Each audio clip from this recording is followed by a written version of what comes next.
মানুহ গোটেই জুম বান্ধিলে চাবলৈ সি প্ৰত্যেকৰ মুখলৈ চাইছে চকুলে চাইছে কিজানি কোনোবাই কয় নেকি এই বোপাইটোক নিব নালাগে তহঁত গাঁৱত আছো যেতিয়া আমি তহঁতক দিম খোৱা বোৱাৰ বস্তু জীৱনলৈ সংঘাত আহে দুখ আহে কষ্ট আহে কিন্তু আপুনি উপদেশ বিচাৰি কাৰ ওচৰত গৈছে যদি সুবিধাবাদীৰ ওচৰত গ'ল আপোনাৰ পৰা লুটি পুটি খাব এখন দেশত এজন ৰজা আছিল ৰজাজনৰ কোনো উত্তৰাধিকাৰী নাছিল আমাৰ যিটো বস্তু নাথাকে আমি সেই বস্তুটোত সুখ আছে বুলি ভাবো এটো আমাৰ স্বভাৱ মোৰ হাতত যদি এটা ২০,০০০ টকীয়া যদি এন্ড্ৰইড ফোন আছে মোবাইল আছে মোৰ লগৰটোৱে যদি আইফোন লৈ আহিল ৮০,০০০ ১ লাখ দি মোৰ এটোত সুখটো নাইকিয়া হ'ব কিয় কেনেকৈ মই এটা আইফোন ল'ব পাৰো মোৰ হাতত যদি সিম্পল এটা ল্যাপটপ আছে মই কাম চলাই আছো আৰু লগৰটোৱে যদি এপলৰ কিবা এটা লৈ আহিল মোৰ ইয়াত সুখ নাইকিয়া হ'ব মোৰ হাতত যদি ১ লাখ টকীয়া বাইক আছে লগৰটোৱে যদি ২.৫ লাখ টকীয়া দি এখন লৈ আহিল মোৰ সুখটো ইয়াত নাইকিয়া হ'ব কিয় যিটো বস্তু মোৰ নাই তাত সুখ আছে বুলি আমি ভাবো এটো আমাৰ স্বভাৱ ভাগৱতে কৈছে যিটো পোৱা তাতে হইবা সন্তোষিত মন এতেক প্ৰকাৰে তুষ্ট হন্ত নাৰায়ণ যিটো আছে তাত সন্তুষ্ট হ'বলৈ শিকা ৰজাজনৰ শান্তি নাই কিয় সন্তান নাই সন্তান হলে মানুহ সুখী হ'ব নেকি উগ্ৰসেনৰো সন্তান আছিল কংস উগ্ৰসেনেতো শান্তি পোৱা নাছিল বৰঞ্চ কাৰাগাৰত ভৰাহে থৈছিল অংগৰ পুত্ৰ আছিল বেনৰ পৰা অংগই কোনো সুখ পোৱা নাছিল অথচ তেওঁ যত যিমান পায় সবকে অত্যাচাৰ কৰিছিল যাৰ ফলত অংগই ঘৰ এৰি যাবলৈ বাধ্য হৈছিল আত্মদেৱ তেওঁৰ আছিল ধুনকাৰী নামৰ এটা সন্তান ধুনকাৰী অত্যাচাৰত আত্মদেৱে নিজৰ ঘৰ ত্যাগ কৰিবলৈ বাধ্য হৈছিল সন্তান থাকিলে নহব আপোনাৰ সন্তানৰ সংস্কাৰ কেনেকুৱা সংস্কাৰ সেইকাৰণে নথকা বস্তুটোত আমি সুখ আছে বুলি ভবাৰ পৰিৱৰ্তে যিটো আছে তাত সুখী হ'বলৈ চাব লাগে এই ৰজাজনে ভাবিলে মোৰ যদি এটা সন্তান হয় পৃথিৱীৰ আটাইতকৈ সুখী মই হ'ম আৰু তেওঁ এজন তান্ত্ৰিকৰ ওচৰলৈ গ'ল বিপদত পৰিলে সংঘাতত পৰিলে আপুনি কাৰ ওচৰত উপদেশ বিচাৰি গৈছে এটো বৰ তাত্ত্বিক কথা জীৱনলৈ সংঘাত আহে দুখ আহে কষ্ট আহে কিন্তু আপুনি উপদেশ বিচাৰি কাৰ ওচৰত গৈছে যদি সুবিধাবাদীৰ ওচৰত গ'ল আপোনাৰ পৰা লুটি পুটি খাব আপোনাক আৰু ভয় খুৱাই দিব এই আপোনাৰ ইমানেকুৱা দিন চলিছে এটো কৰক আপোনাৰ অমুক হ'ব আপুনি এটো যদি নকৰে চেছে ভয় খুৱাই দিব যদি তাৰ পৰিৱৰ্তে সন্তজনৰ ওচৰত যায় মহন্তজনৰ ওচৰত যায় ভকতৰ ওচৰত যদি যায় আপোনাক শাস্ত্ৰসন্মত উপদেশ দিব এইজন তান্ত্ৰিকৰ ওচৰত গ'ল আৰু সুধিলে মই এটা সন্তান পাব বিচাৰিছো কিবা উপায় আছেনে তান্ত্ৰিকজনে ক'লে যে উপায় এটাই আছে এটা সৰু ল'ৰা বলি দিব লাগিব নৰবলি আচৰিত নহব আপোনালোকে জানে মই এছএছবিত আছিলো এছিষ্টেণ্ট কমাণ্ডেণ্ট হিচাপে ভকতৰ লগত থাকিম বুলিয়ে 2022ত ভলণ্টিয়াৰ ৰিটায়াৰমেণ্ট ল'লো চাকৰি যদিও আছিলে মোৰ 28 লৈকে মই 6 বছৰ চাকৰি এৰি গুচি আহিলো আৰু ভকতৰ মাজত এনেকৈ ঘূৰি ফুৰিছো মই উত্তৰাখণ্ডৰ ৰাণীখেত বুলি জেগা এটাত আছিলো 12ৰ পৰা 14 লৈকে 14ত ৰঙিয়াত মোৰ পোষ্টিং হৈছিল অসমত সেই বছৰে ডিসেম্বৰ মাহত ঢেকিয়াজুলিৰ এখন বাগানত নিজৰ খুৰাওকে ভতিজাওকক কিডনেপ কৰি লৈ গৈছিল কালিৰ ওচৰত বলি দিবলৈ পেপাৰে পত্ৰই বহুত সেই সময়ত লিখা পঢ়া চলিছিল আজি 2 বছৰ 1.5 বছৰ আগত কামাখ্যাত দুজনমান পুৰোহিতক এৰেষ্ট কৰাৰ কথা আপোনালোকে পেপাৰে পত্ৰই হয়তো পাইছিল কিয় নৰবলিৰ কেছত তাৰ মানে এতিয়াও মানুহে নৰবলিৰ দৰে নিকৃষ্ট কৰ্ম কৰিবলৈ বাদ দিয়া নাই আন জীৱ-জন্তু বলিটো দিয়ে আছে মানুহ বলি দিবৰ কাৰণে কুণ্ঠাবোধ নকৰে তান্ত্ৰিকজনে ক'লে যে যদি এটা সৰু ল'ৰা বলি দিয়া তেতিয়াহ'লে তুমি এটা সন্তান পাবা ৰজাজন কিছু ধাৰ্মিক আছিল সেইকাৰণে ভাবিলে মই কোন গৰাকী মাতৃৰ কোলাৰ পৰা সন্তানটো কাঢ়ি আনিম মাক গৰাকীয়ে কিমান আঘাত পাব নাই এটো মোৰ দ্বাৰা হ'ব নোৱাৰে তান্ত্ৰিকে ক'লে তেতিয়াহ'লে আপুনি সন্তানৰ আশা বাদ দিয়ক। লোভত পৰিলে আমি পাপ কৰ্ম কৰিবলৈ কুণ্ঠাবোধ নকৰোঁ। ত্ৰিবিধম নৰকস্যদম দ্বাৰম নাশনম আত্মনঃ কাম ক্ৰোধ তথা লোভ তস্মাৎ এতত্ৰয়ম ত্যজেৎ। ষষ্ঠাদশ অধ্যায় 21 নম্বৰ শ্লোক গীতা। হে অৰ্জুন, তিনিখন নৰকৰ দ্বাৰ আছে, কাম ক্ৰোধ আৰু লোভ। এই তিনিখন দ্বাৰে নৰকলৈ লৈ যায় মানুহক। লোভত পৰি আমি বিভিন্ন পাপ আচৰণ কৰোঁ। ৰজাজনে ক'লে, যিহেতুকে তেওঁৰ লোভত আছে, সন্তান এটা লাগে, কিন্তু ডাইৰেক্টলি কাৰো পৰা জোৰ জবজ সন্তানটো আনিবলৈ মনে কোৱা নাই। সেইকাৰণে তেওঁ এটা উপায় উলিয়ালে। তেওঁ প্ৰজাৰ মাজলৈ লোভটো দি দিলে। যদি কোনোবাই নিজ ইচ্ছামতে কাৰোবাৰ সন্তান এটা যদি বলি কৰি মোৰ ওচৰলৈ দিয়ে, সেইটো পৰিয়ালক মই ইমান ধন টকা পইচা দিম, 14 পুৰুষলৈ আৰামত খাব পাৰিব। সেইখন ৰাজ্যত এটা ভিখাৰী পৰিয়াল আছিল। মাক বাপেক আৰু 9টা সন্তান, 9টা ল'ৰা। ভিক্ষা খুজি খায়। মাক বাপেকে 9টা ল'ৰাক বহুৱাই লৈ ক'লে, বোপায়ো, এটা সুবৰ্ণ সুযোগ এটা আহিছে। যদি তহঁতৰ মাজৰ কোনোবা এটা বলি হৈ যাও, তেতিয়াহ'লে আমি বাকী থকা কেইটাই 10টা প্ৰাণীয়ে আনন্দত দিন পাৰ কৰাব পাৰিম। কিন্তু ঘটনা হ'ল এতিয়া যাব কোন বলি হৈ? আটাইকেইটাকে বহুৱাই ল'লে। ডাঙৰ ল'ৰাটোক ক'লে, তই অলপ বুজা পৰা হৈছ, তয়ে যা। সি ক'লে যে মই কিয় যাম? জন্ম তহঁতে দিছ যেতিয়া, নিজৰ ভৰিত থিয় দিয়ালৈকে লালন পালন কৰাৰ দায়িত্ব তহঁতৰ। গতিকে মই বলি নাযাওঁ। এটা এটাকে সুধি আহিলে, চবেই মানা কৰিলে।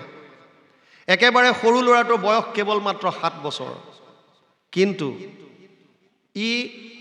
তাৰ অকণমান বুদ্ধি হোৱাৰ পৰা বুলি সৰু এপা সি য'ত ভকতৰ সংগ হয়, য'ত 2-3জন ভকত গোট খায়, গামোচাখনকে পোন মাৰি লৈ চুৰিয়াৰ নিচিনাকৈ পিন্ধি টুকটুককৈ দৌৰ মাৰে, ভকতৰ ওচৰত থাকে। এই পাতখন আনি দিয়া, কঠখন আনি দিয়া, পানী আনি দিয়া, কিবা সৰু সুৰা কামবিলাক কৰি থাকে। আৰু ভকতে কি আলোচনা কৰিছে একান্ত মনে শুনে। ভকতে সদায় ভাগৱতৰ কথাই পাতে। মাক বাপেকে সুবিধা ল'লে আৰু তাক ক'লে যে, বোপায়ো, তইতো ভাগৱতৰ কথা শুনিছ? বোলে শুনিছোঁ। দধীচি মুনিৰ কথা শুনিছনে নাই? ল'ৰাটোৱে কৈছে শুনিছোঁ। তই তেতিয়াহ'লে জানই, দধীচি মুনি যি দেৱতাসকলক বৃত্তাসুৰৰ পৰা ৰক্ষা কৰিবৰ কাৰণে নিজৰ শৰীৰ ত্যাগ কৰিছিল, আৰু দধীচি মুনিৰ অস্থিৰ দ্বাৰা ভগৱান বিষ্ণুৱে তেজ দি এপাত অস্ত্ৰ নিৰ্মাণ কৰি দিছিল, যাক ইন্দ্ৰৰ বজ্ৰ বুলি কোৱা হয়। ইন্দ্ৰৰ হাতত থকা বজ্ৰপাত দধীচি মুনিৰ অস্থিৰ দ্বাৰা নিৰ্মিত। মাক বাপেকে কৈছে, বোপায়ো, দধীচি মুনিয়ে স্বৰ্গৰ দেৱতাসকলক ৰক্ষা কৰিবৰ কাৰণে নিজৰ শৰীৰ ত্যাগ কৰিছিল। আৰু যদি তই আজি তোৰ পৰিয়ালটো ৰক্ষা কৰিবৰ কাৰণে তোৰ যদি শৰীৰ ত্যাগ কৰ, তেতিয়াহ'লে আমি আটাইকেইটা আনন্দত থাকিব পাৰিম। কণমানিটোৱে কৈছে, মা দেউতা, মোৰ যোৱাত আপত্তি নাই, কিন্তু এটা চৰ্ত আছে। কি চৰ্ত? তোমালোক দুইটাই মোক আদেশ কৰা। আদেশ? কিয়? পিতৃ আজ্ঞা পালন কৰি ৰামচন্দ্ৰই 14 বছৰ বনবাস খাটিব গৈছিল। পৰশুৰামে পিতৃ আজ্ঞা পালন কৰি মাতৃ ৰেণুকাৰ ডিঙি কাটি দিছিল। মাক বাপেকৰ আজ্ঞা মই শিৰোধাৰ্য কৰি মই যাম, আজ্ঞা দিয়া। মাক বাপেকে তত্ত্বটো বুজি নাপাই ক'লে, তোক আমি আদেশ দিছোঁ, তই বলি হৈ যা। তাৰ মনত বিৰাট আঘাত লাগিছে। হ'লেও সি কৈছে, তেতিয়াহ'লে খবৰ দিয়া ৰজা ঘৰত। ৰজাৰ ঘৰত খবৰ দিলে। পিছদিনা সৈন্য আহি গ'ল। কণমানি ল'ৰাটোক যেতিয়া লৈ গৈছে, সি হুক হুকাই কান্দিছে। অকণমানি ল'ৰা। গাঁৱৰ মানুহ গোটেই জুম বান্ধিলে চাবলৈ। সি প্ৰত্যেকৰ মুখলৈ চাইছে, চকুলৈ চাইছে, কিজানি কোনোবাই কয় নেকি, এই বোপাইটোক নিব নালাগে, তহঁত গাঁৱত আছ যেতিয়া আমি তহঁতক দিম খোৱা বোৱাৰ বস্তু, আমি গাঁও পাতি থাকোঁ কিয়? এঘৰৰ বিপদত যদি 10 ঘৰে যদি সহায় নকৰোঁ, গাঁও পাতি থকাৰ লাভ কি? কিন্তু কোনেও নামাতিলে। ল'ৰাটোক লৈ গ'ল, মহাৰাজৰ ওচৰত থিয় কৰালে। বিৰাট ধুনীয়া ল'ৰাটো। মহাৰাজৰ দেখি কিবা কিবি লাগিছে, হ'লেও তান্ত্ৰিকক খবৰ দিছে, লোভ। তান্ত্ৰিক আহি গ'ল লগত এজন কাটোৱাল লৈ। কাটোৱালজনে প্ৰকাণ্ড এখন তৰোৱাল লগত লৈ আহিছে আৰু এখন নদীৰ পাৰলৈ লৈ যোৱা হ'ল। ল'ৰাটোক মাহ হালধিৰে নোৱাই ধুৱাই মালা আধাৰি পিন্ধাই দিলে, বলি সজাই দিলে। এটা ডাঙৰ মূৰ্তি সাজি সন্মুখত বলি খাল। তান্ত্ৰিকজনে মন্ত্ৰ উচ্চাৰণ কৰিলে। কাটোৱালজনে প্ৰকাণ্ড তৰোৱাল এখন লৈ কাটিবৰ কাৰণে উদ্যত হ'ল। ৰজাৰ হৃদয় কঁপি উঠিছে। ৰজাই ক'লে, অকণমান ৰ'বা। ল'ৰাটোক ক'লে, বোপায়ো, তোৰ যদি অন্তিম ইচ্ছা কিবা আছে ক। ল'ৰাটোৱে ক'লে, মহাৰাজ, আপুনি মোক অন্তিম ইচ্ছাৰ কথা সুধিছে? মোৰ বয়স কেৱল 7 বছৰ, গোটেই জীৱনটো মোৰ সন্মুখত, আৰু আপুনি মোক অন্তিম ইচ্ছাৰ কথা সুধিছে? মোৰ অন্তিম ইচ্ছা জানি আপুনি কি কৰিব? আপোনাক লাগে উত্তৰাধিকাৰ আৰু মোৰ মা দেউতাক লাগে ধন। গতিকে মোৰ ইচ্ছা জানি আপুনি কি কৰিব? কাটিবলৈ আদেশ কৰক। মহাৰাজে ক'লে, নহয় বোপাই, তোৰ যদি সৰু সুৰা কিবা কামনা আছে ক, কিবা খাবলৈ মন গ'ল, কিবা তেনেকুৱা। বোলে অকণমান ঈশ্বৰ আৰাধনা কৰিব বিচাৰিছোঁ। কৰ কৰ বোপাই কৰ। ই পটাপট বালিতে 4টা ঘৰ বনালে, বালি ঘৰ। আগৰ জ্যেষ্ঠসকলে জানিব, যিসকলে নদীত গা ধুবলৈ যোৱাৰ নিয়ম আছিল। নদীত গা ধুবলৈ যাওঁতে নদীৰ পাৰত আগতে বালি ঘৰ কিছুমান বনাই, এফালে দুৱাৰ ৰাখে। বালি ঘৰ 4টা বনালে। প্ৰথমটো ঘৰৰ ওচৰত গৈ সেৱা কৰিব বিচাৰিছে, কিবা গাব বিচাৰিছে প্ৰাৰ্থনা, কিন্তু পৰা নাই। হুক হুকাই কান্দিছে আৰু কান্দি কান্দি ঘৰটো ভাঙি পেলালে। দ্বিতীয়টো ঘৰৰ ওচৰত গৈছে, তাতো সি কিবা গাব বিচাৰিছে, কিন্তু পৰা নাই, ভাঙিলে। তৃতীয়টোও ভাঙিলে। চতুৰ্থটো বালি ঘৰৰ ওচৰত যেতিয়া গৈছে, সি যেতিয়া সেৱা কৰিছে, তাৰ মুখলৈ কিবা এটা ৰূপান্তৰ ঘটিছে, মুখলৈ কিবা এটা হাঁহিৰ জিলিঙনি আহিছে। সি লগে লগে চকু পানী মোহাৰি পেলালে আৰু হাঁহি হাঁহি তাৰ পৰা উঠি আহিল, আহি বলিশালত মূৰ দিলে আৰু মহাৰাজক ক'লে, মহাৰাজ আদেশ কৰক, মোৰ ইচ্ছা পূৰ্ণ হৈ গ'ল। তান্ত্ৰিকজনে ভয় খাই গ'ল, কি কৰিলে এইবিলাক? 4টা ঘৰ বনালে, 3টা ভাঙিলে। কিবা যাদু মন্ত্ৰ কৰিলে নেকি? ইয়াৰ ডিঙি কাটি দিয়াৰ লগে লগে আকৌ মোৰ ডিঙিটো সৰি পৰে নেকি ঠিক নাই। তাক সুধিলে, বোপাই তই এইবিলাক কি কৰিলি? সি কৈছে, জানি কি কৰিব। মহাৰাজে ক'লে, বোপায়ো কি কৰিলা এবাৰ বুজাই দিয়া। সি কৈছে, মহাৰাজ, এই 4টাই মোৰ আশ্ৰয়ৰ স্থান আছিল, শৰণৰ স্থান। মানে প্ৰথমটো আছিল মোৰ পিতৃ মাতৃৰ আশ্ৰয়। মোৰ মনত পৰাৰ পৰা বুলি জীৱনত যেতিয়াই সংঘাত আহিছে, বিপদ আহিছে, মই দৌৰ মাৰি গৈ মাৰ কোলাত উঠিছিলোঁ, দেউতাৰ কোলাত উঠিছিলোঁ। ভাবিছিলোঁ এই কোলাখনেই মোৰ আটাইতকৈ সুৰক্ষিত আশ্ৰয়। যি মা দেউতাক মই মোৰ আটাইতকৈ সুৰক্ষিত আশ্ৰয় বুলি ভাবি আছিলোঁ, সেই মা দেউতাই আজি মোক আদেশ কৰিলে যে তই বলি হৈ যা। গতিকে এই আশ্ৰয় মোৰ কাৰণে কোনো কাম নাই। দ্বিতীয়টো মোৰ মিতিৰ কুটুম, মোৰ গাঁৱৰ মানুহ। আমি গাঁও পাতি থাকোঁ কিয়? এঘৰৰ বিপদ হ'লে 10 ঘৰ আগবাঢ়ি যদি নাহে কি লাভ? আমি ভাৰতত বিভিন্ন জেগাত ঘূৰি ফুৰোঁতে দেখা পাইছিলোঁ, ভাৰতত এতিয়াও এনেকুৱা গাঁও আছে, যিখন গাঁৱত কাৰোবাৰ ঘৰত যদি ল'ৰা ছোৱালীৰ বিয়া হয়, মাক বাপেকে এটা ফুটা কৰি খৰচ কৰিব নালাগে। গাঁৱৰ মানুহে কণ্ট্ৰিবিউশ্যন, দান বৰঙণি উঠায় আৰু বিয়াখন চলাই দিয়ে। ভাৰতৰ বাদ দিয়ক, অসমৰ বালিপাৰাত এখন বড়োগাঁও, তাতো এইটো প্ৰথা আছে। যদি কাৰোবাৰ ঘৰত বিয়া হয়, মাক বাপেকে চিন্তা কৰিব নালাগে, গাঁৱৰ মানুহে দান বৰঙণি উঠাই বিয়াখন সুন্দৰভাৱে পাতে। এতিয়াও আছে এনেকুৱা। ল'ৰাটোৱে ক'লে, মই যি মোৰ মিতিৰ কুটুম বুলি ভাবিছিলোঁ, আপোন বুলি ভাবিছিলোঁ, গাঁৱৰ মানুহ বুলি ভাবিছিলোঁ, চবৰ মুখলৈ চাইছিলোঁ অহাৰ সময়ত, ভাবিছিলোঁ কাৰোবাৰ এখন সহায়ৰ হাত আগবাঢ়ে নেকি, কিন্তু কোনেও নিদিলে। এইবিলাকো মোৰ কাৰণে মিছা। সেইকাৰণে মই এইটো ভাঙি দিলোঁ। বোলে তৃতীয়টো মোৰ ভাগ্য। আমি 9টা ল'ৰা, 8টাৰ ভাগ্য ভাল, ইহঁত সাৰি গ'ল, আৰু মই পেট মোচা, চবতকৈ সৰু, অথচ মোৰে ভাগ্য বেয়া। ভাগ্যক ধিয়াই থাকিও মোৰ লাভ নাই, এইটো বাদ দিলোঁ। মহাৰাজে ক'লে, কিন্তু তুমি শেষৰটো বালিঘৰ নাভাঙিলা বোপাই, এইটো কাৰ? সি ক'লে, মহাৰাজ, এইটোৱে মোৰ অন্তিম আশ্ৰয় আছিল ভগৱান কৃষ্ণৰ। যেতিয়াই মই কৃষ্ণক স্মৰণ কৰিলোঁ আৰু মই ভগৱানৰ চৰণত ক'লোঁ, হে প্ৰভু, মই ক'ত আশ্ৰয় লৈ আছিলোঁ? যিবিলাকে বিপদৰ সময়ত কোনো মোক ৰক্ষা কৰিবলৈ আগবাঢ়ি নাহিল। হে প্ৰভু, ইমান দিন যি কৰিলোঁ, শেষ আশ্ৰয়, শেষ শৰণ হিচাপে তোমাৰ চৰণত আহিছোঁ। প্ৰভু, যি ইচ্ছা তোমাৰ, তুমি এতিয়া কৰা, মই তোমাৰ চৰণত শৰণ ল'লোঁ। লগে লগে যেন ভগৱানে মোৰ হৃদয়ৰ পৰা ক'লে, আৰে বোপাই, তই কিয় চিন্তা কৰিছ? মই তোৰ লগত আছোঁ। ইহঁতে কাটিলে তোৰ শৰীৰটো নাশ কৰিব পাৰিব, তই শৰীৰ নহয়, তই আত্মা। মই বুলি যদিও কওঁ, মই শৰীৰ নহয়, আচলতে মই হ'লো আত্মা। এইখন গামোচা কাৰ? মোৰ গামোচা।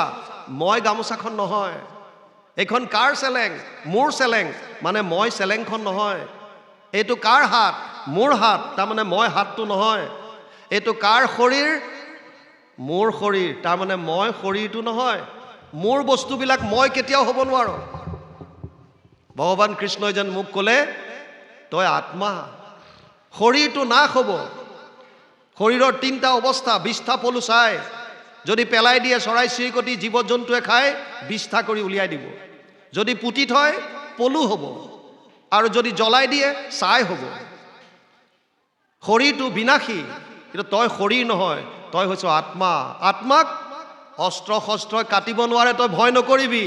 নৈনম চিন্দন্তি শস্ত্ৰাণি নৈনম দহতি পাৱক না চৈনম ক্লেদয়ম তপনা শোষয়তি মারুত অচেদ্যোয়ম অদাহ্যোয়ম অক্লেদ্য অসুচ্য এবচ নিত্য সর্বগত স্থানুর অচলো অয়ম সনাতন। গীতা 2য় অধ্যায় 23 আৰু 24 নম্বৰ শ্লোক। অৰ্জুনক কৈছে, হে অৰ্জুন, আত্মাক অস্ত্ৰ শস্ত্ৰই কাটিব নোৱাৰে। নৈনম চিন্দন্তি শস্ত্ৰাণি, জুয়ে পুৰিব নোৱাৰে। নৈনম দহতি পাৱক, পানীয়ে তিয়াব নোৱাৰে, বায়ুৱে শুহিব নোৱাৰে। আত্মা অচ্ছেদ্য, অদাহ্য, ই নিত্য সনাতন। মোক যেন ভগৱানে ক'লে, আৰে বোপাই, তই উঠ। যেনেকৈ এটা শৰীৰ, যেনেকৈ মানুহৰ কাপোৰ ফাটি গ'লে আমি নতুন বস্ত্ৰ পৰিধান কৰোঁ, তেনেকৈ এটা শৰীৰ যেতিয়া অযোগ্য হয়, আত্মাই সেইটো শৰীৰ ত্যাগ কৰি বেলেগ শৰীৰ ধাৰণ কৰে। যেনেকৈ চীনাজোকে, দুবৰি বনত আপোনালোকে চীনাজোক দেখা পায়, এডাল বনত এনেকৈ থাকে, বেলেগ এডাল বন পালে লাহেকৈ এডাল বন এৰি দিয়ে। তেনেকৈ বাসাংসি জীৰ্ণানি যথা বিহায় নবানি গৃহণাতি নৰোপৰাণি তথা শৰীৰানি বিহায় জীৰ্ণানি অন্যান সংয়াতি নবানি দেহি। গীতা 2য় অধ্যায় 22 নম্বৰ শ্লোক।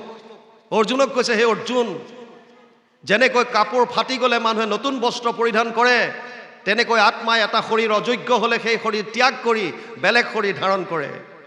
সন্তানটোৱে ৰজাক কৈছে, মহাৰাজ, মোক যেন ভগৱানে ক'লে, আৰে তই চিন্তা নকৰিবি, মই দুহাত মেলি তোৰ লগত ৰৈ আছোঁ। তোৰ শৰীৰটো নাশ কৰিব পাৰিব, কিন্তু তই আত্মা, তোক নাশ কৰিব নোৱাৰে। উঠ। কণমানিটোৱে কৈছে, মহাৰাজ, মোৰ মনত আৰু তিল মানুহ ভয় নাই, আপুনি আদেশ কৰক আৰু মোক বলি দিয়ক। কাটোৱালজনে তৰোৱাল লৈ পুনৰ তৈয়াৰ, মন্ত্ৰ উচ্চাৰিত হ'ল। মহাৰাজৰ বুকু কঁপি উঠিছে, ঘাপ মাৰি দিলে শেষ। তান্ত্ৰিকজনক সুধিছে, ঔ পাই, এই ল'ৰাটোক কটাৰ পাছত তই গেৰেণ্টি দিব পাৰিবিনে যে মোৰো ল'ৰাই হ'ব? তান্ত্ৰিকজনে কৈছে, গেৰেণ্টি দিব নোৱাৰোঁ মহাৰাজ। সন্তান এটা হ'ব, ল'ৰা হয় ছোৱালী হয় আপোনাৰ প্ৰাৰব্ধ। তই গেৰেণ্টি দিব পাৰিবিনে এই সন্তানটো বলি দিয়াৰ পাছত মোৰ যিটো সন্তান হ'ব, ই এনেকুৱা সংস্কাৰী, 7 বছৰ বয়সত পিতৃ মাতৃৰ আজ্ঞা পালন কৰিবৰ কাৰণে নিজ শৰীৰ দান দিবলৈ কুণ্ঠাবোধ কৰা নাই? তান্ত্ৰিকে ক'লে, মই গেৰেণ্টি দিব নোৱাৰোঁ। তই গেৰেণ্টি দিব পাৰিবিনে মোৰ ইয়াক বলি দিয়াৰ পাছত মোৰ যিটো সন্তান হ'ব, সেই সন্তানৰ কৃষ্ণৰ প্ৰতি এনেকুৱা আস্থা, এনেকুৱা দৃঢ় বিশ্বাস যে কৃষ্ণত শৰণ লৈ হাঁহি হাঁহি সি নিজৰ প্ৰাণ দিবৰ কাৰণে আগবাঢ়ি আহিছে?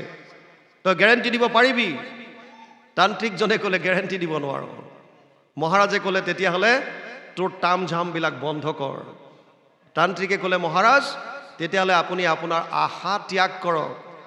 আপোনাৰ সন্তান হোৱাৰ কোনো আশা নাই। ল'ৰাটোক বলি দিলেহে আপুনি সন্তান পাব, আৰু নহ'লে আপুনি আপোনাৰ সন্তানৰ আশা বাদ দিয়ক।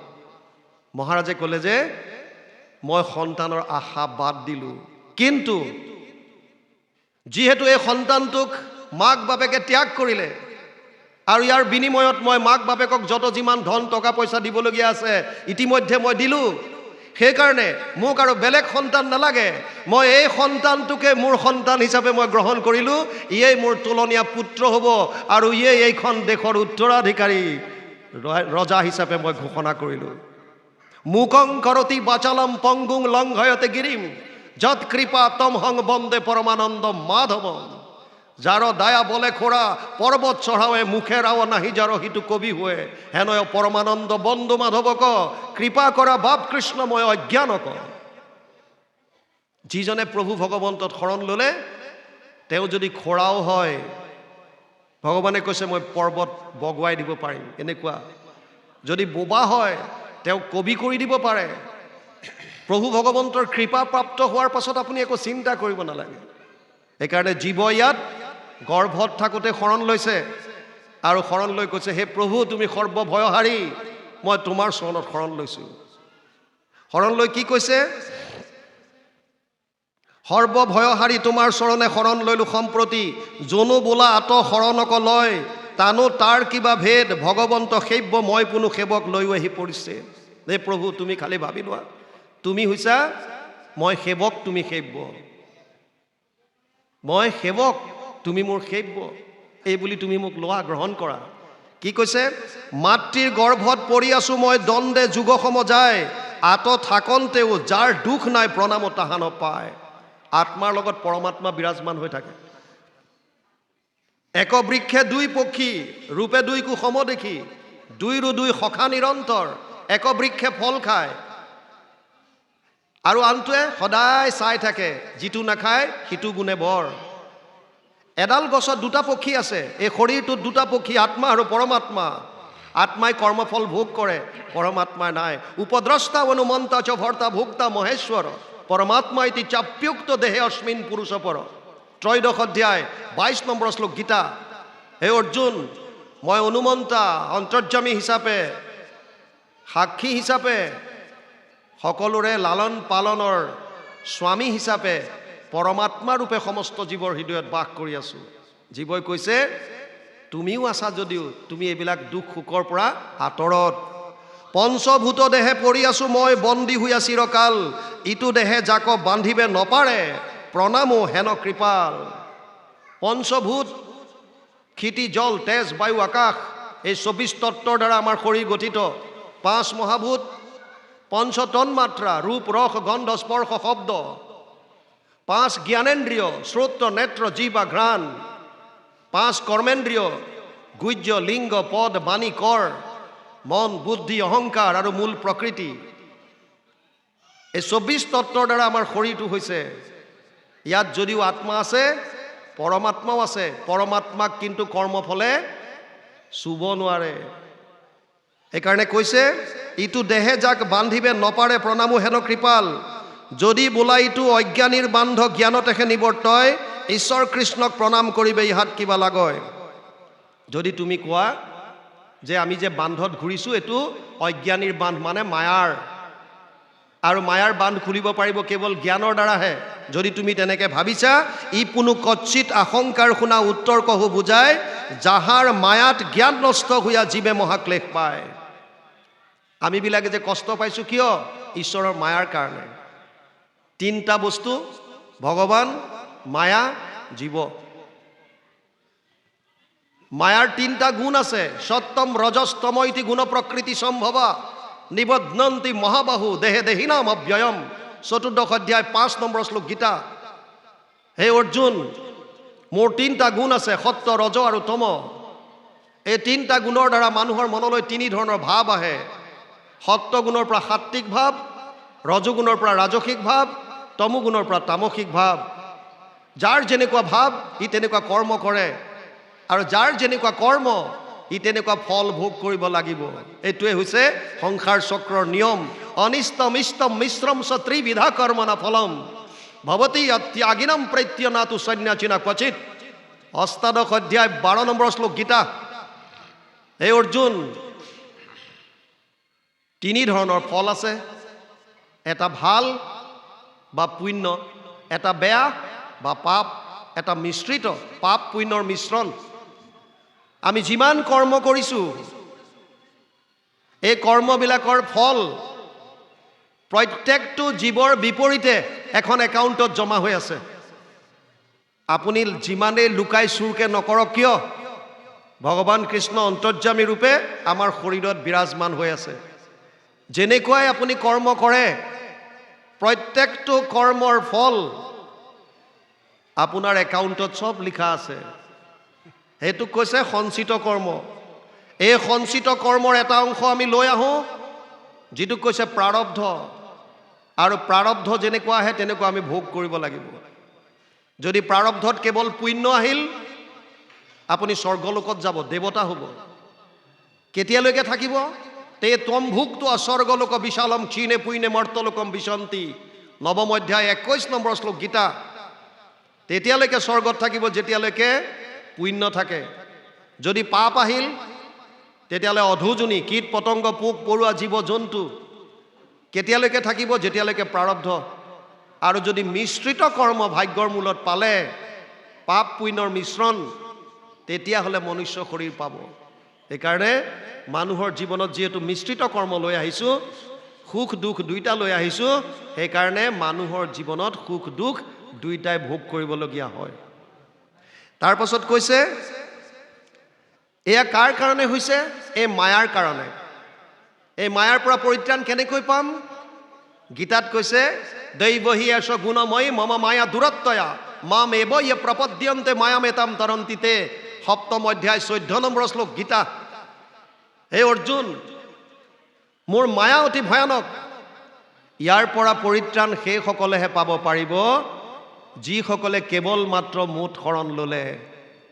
সেইকাৰণে ইয়াত লিখিছে, যাহাৰ মায়াত জ্ঞান নষ্ট হোৱা জীৱে মহাক্লেশ পায়, হেন ঈশ্বৰৰ অনুগ্ৰহ বিনে কমন শক্তি আমাৰ, ইটো জীৱগণে নিজ স্বৰূপক লভিবেক আপোনাৰ। সেইজন ঈশ্বৰত শৰণ লোৱাৰ বাহিৰে আমাৰ গতি নাই। আমি নিজৰ স্বৰূপক গম পাব নোৱাৰিম। মই কোন, ক'ৰ পৰা আহিছিলোঁ, কি কৰা উচিত, মই ক'লে যাম, আমি একো গম নাপাওঁ। তাৰ পাছত কৈছে, আতেষে কৃষ্ণক সেবিবাক লাগে, তেবে সে কৃপা হয়, কৃষ্ণ কৃপা বিনে জ্ঞান নপজয়, কহিলো কৰি নিৰ্ণয়। সেইকাৰণে কৃষ্ণক সেৱা কৰিব লাগে বুলি ইয়াত দিছে। বাপ বান্ধৱ আই মাতৃ সমস্ত 2:30 বাজিল। কেইটালৈকে আপোনালোকৰ অনুষ্ঠান হ'ব? নে পাঠ চলি থাকিব নেকি ৰাতিলৈকে, নে কি? আইডিয়া এটা দিয়ক, কাৰণ আমি বিশ্বনাথ চাৰিআলিলৈ যাব লাগিব। আৰু এনে সাধাৰণতে এটা বৈঠকত শুনি পেলাই গ্ৰহণ কৰিব পৰা ক্ষমতা আমাৰ ব্ৰেইনক যিটো দিছে, সেইটো হৈছে 45 মিনিটৰ। সেইকাৰণে স্কুল কলেজৰ পিৰিয়ডবিলাক 45 মিনিটৰ হয়। স্কুল কলেজৰ পিৰিয়ডবিলাক 45 মিনিটে কিয় দিলে? কাৰণ এটা বৈঠকত শুনি পেলাই গ্ৰহণ কৰিব পৰা আমাৰ যিটো ব্ৰেইনৰ ক্ষমতা, এইটো কেৱল 45 মিনিট সময় দিছে। কিন্তু ঈশ্বৰৰ কথাৰ ক্ষেত্ৰত অকণমান বেলেগ। শুকদেৱে 7 দিন 7 ৰাতি কৈ আছিল, আৰু পৰীক্ষিতে 7 দিন 7 ৰাতি শ্ৰৱণ কৰিছিল জলপান গ্ৰহণ নকৰাকে।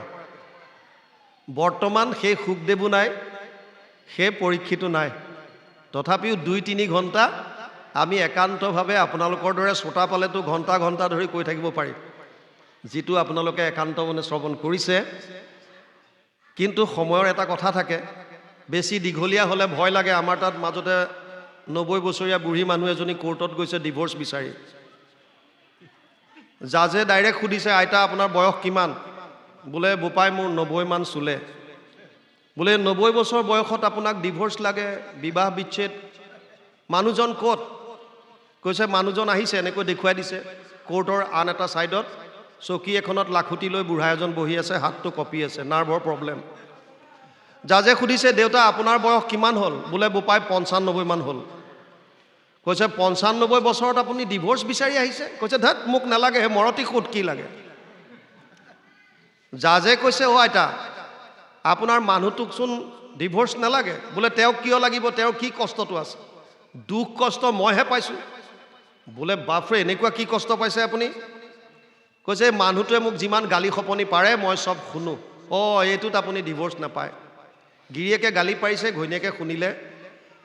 কেতিয়াবা আপুনিও পাৰি দিব, তেওঁ শুনিব। বোলে তেওঁ কাণেৰে কম শুনে। অ' এইটোতো আপুনি নাপায়। কিয় নাপায়? বোলে আজিকালি কাণত লগোৱা মেচিন পায়, হিয়াৰিং এড বুলি কয়, কাণত লগোৱা মেচিনটো লগাই দিলে আপোনাৰ মানুহজনে একদম ধুনীয়াকৈ শুনিব পাৰিব। বোলে অ' বোপাই মই মেচিনো আনি দিছোঁ। অ' তেতিয়া সমস্যা কি? বোলে সমস্যা এটাই, যেতিয়াই মই মানুহটোক গালি পাৰোঁ মেচিনটো খুলি থৈ দিয়ে, সেইটোৱে মোৰ সমস্যা। এতিয়া বেছি দীঘলীয়া হ'লে আপোনালোকেও যদি চবেই কাণৰ মেচিন খুলি খুলি থৈ দিয়ে, তেতিয়া আমি ইয়াৰ পৰা কৈ থকা লাভটো নহ'ব। সেইকাৰণে সুধিলোঁ মাজতে, যদি শুনাৰ ইচ্ছা থাকে 3টামান সময়লৈকে আমি অকণমান আছোঁ, তাৰপিছত আমি উঠিব লাগিব।